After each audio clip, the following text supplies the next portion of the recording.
Ito po ay recommendation namin sa Department of Justice. Ibibigay po namin ang lahat ng testimonies, lahat ng videotapes, at ang final determinant niyan ay ang Department of Justice. Mga kababayan, ngayong araw, ayon kay DILG Secretary John Vic Remulla, ay isinumite na ng CIDG ang kanilang rekomendasyon para sampahan ng kaso sa DOJ ang 11 individual na miyembro ng Ateneo de Manila Blue Eagles Men's Basketball Team coaching staff dahil sa pagkamatay ng dalawa nilang manlalaro na nalunod sa kanilang ginawang team building activity noong June 8 sa Dipakulaw, Aurora. Ito po ay recommendation namin sa Department of Justice. Elements of the anti-hazing law, it does exposure to weather. Because of the calisthenics and the exposure to weather, it resulted into the drowning of 2 individuals. Hindi sila sinaktan, ngunit dinira sila sa mapanganib na lugar. Ibibigay po namin ang lahat ng testimonies, lahat ng videotapes, at ang final determinant niyan ay ang Department of Justice. Ayon sa kalihim ng DILG, sa 2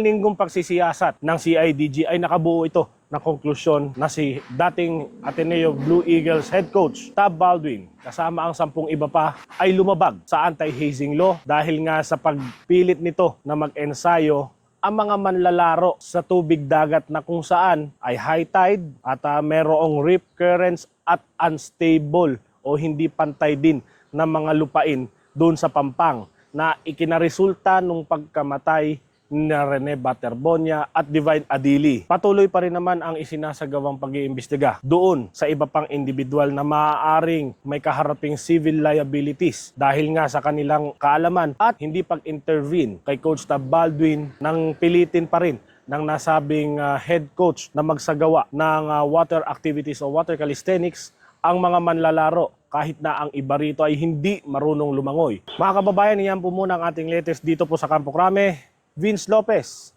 Manila Standard.